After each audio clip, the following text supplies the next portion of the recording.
So today I wanted to tell you about this recurring topic of the need for good jobs and why we need a good jobs agenda.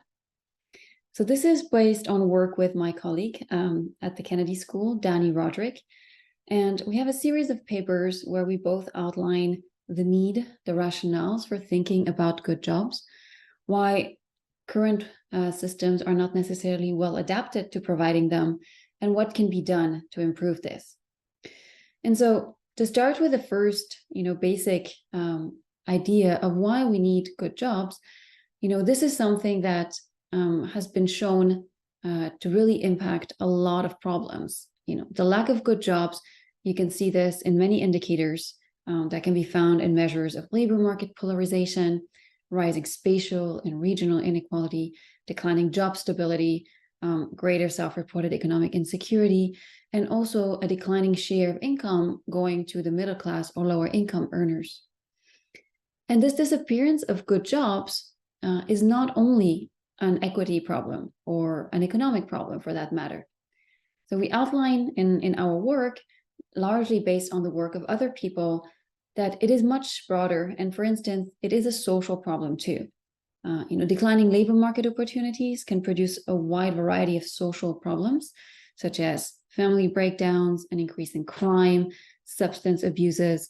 So all these have been shown by sociologists, by other researchers, and they seem to be really, really far-reaching problems.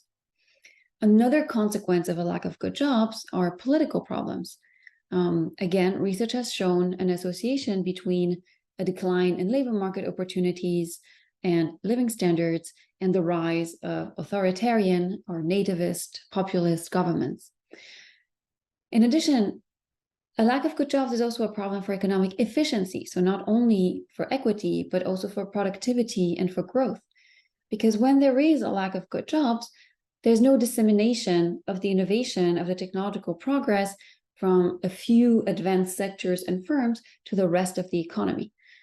There is really no notion through which what happens at the top then lifts all the boats and everybody in the economy can benefit. So there's a lack of creation of productive jobs in the middle of the income distribution that is detrimental to efficiency and growth. And what we argue is that conventional welfare state policies that center a lot on education on the one hand, and then on the other hand on redistribution through progressive taxation and social insurance, on their own are not so well suited to address the problem of a lack of good jobs. Instead, we propose a different strategy that is based on several pillars, several approaches that directly tries to target sort of the labor markets and the productive sectors of the economy to increase the supply of good jobs, namely jobs that provide a middle-class living, a sufficiently high wage, good benefits, reasonable levels of personal autonomy, adequate economic security, some career ladder, career prospects.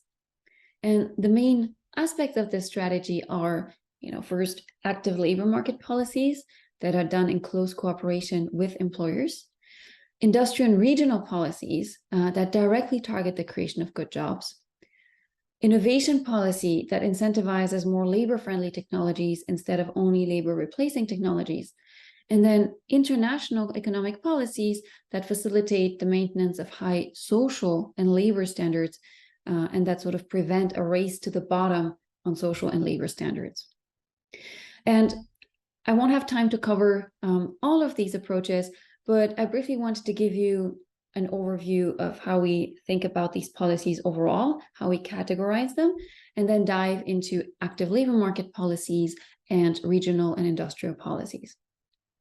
So first, when we think about how to deal with a problem as complex as good jobs, we find it very useful to consider a little framework, a real mental framework to think about where different categories of policies fit in. And so imagine a matrix that has two dimensions. It has rows and it has columns. And in the columns, we're going to divide it into three different stages of the economy. So these three different stages are first the pre-production stage. So this is everything that happens before the labor market, before firms and workers interact.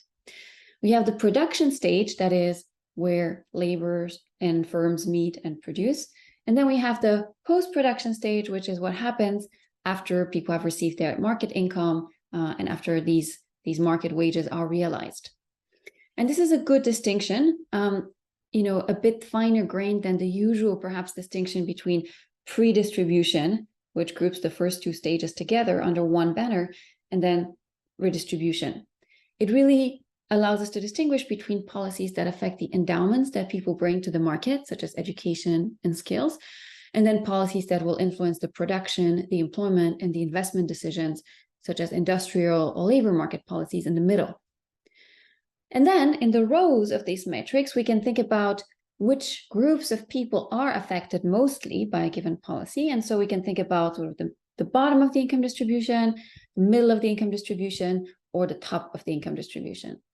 So a policy, for instance, like the minimum wage, is typically something that will target the low-income working people, while wealth taxes are typically something that targets those at the very top. And so you can fill all these cells of the matrix with different types of policies that are existing today or that you might propose. And the current policy discussion, to a large extent, and also what has been happening in the last decades, focuses a lot on the first column and the third column. Namely, it focuses on providing education, providing training to people before they join the labor market, and then a lot on the ex-post redistribution through progressive taxes, and social insurance policies, and transfers. And so the role of the government is really viewed as financing education, providing training, and then providing redistribution. And the underlying assumption, which was perhaps valid for years before, but clearly is no longer the case, is that if you have a sufficiently good education, you will find a sufficiently good job that pays enough. And so that intervening, for equity reasons in the first and third pillar is sufficient. The middle pillar of the production stage was typically viewed as sort of different. That's about productivity, about efficiency, about growth. And so the growth agenda and the equity agendas were largely distinct. But, we argue that these have to be taken together because the lack of good jobs is really a structural problem due to technological progress, due to globalization. And so these are things that will require to actually think about the middle stage of the economy, namely the productive stage of the economy, together with the traditional welfare state ingredients on the first pillar and the third pillar. And so concretely, some of the policies we propose, among others, are active labor market policies. These are policies that aim to increase the prospects of employment or increasing earnings. And many of the traditional programs focus a lot on providing skills and training and certification, employment subsidies, public sector employment, or assistance with job search. And there's a lot of studies on their impact that have been a little bit mixed. But there's one approach that seems to be really promising, and that's what's called sectoral training programs, particularly in the US, that have produced really encouraging results. And these programs differ from the sort of general training courses in that they're very oriented towards the need of particular employers in particular regions and are done very much in close cooperation with employers. So they also provide a wide range of customized services to job seekers. So for instance, training in soft skills, as well as occupation-specific skills and credentials. They partner with community colleges and local employers. There's an extensive wraparound and follow-up services in addition to the training and job placement, and a bit of a dual approach here that involves both the job seekers and the employers. And they seem to have quite a bit of success, and so this is a bit of an area that we discuss in great detail, could be an inspiration for public programs.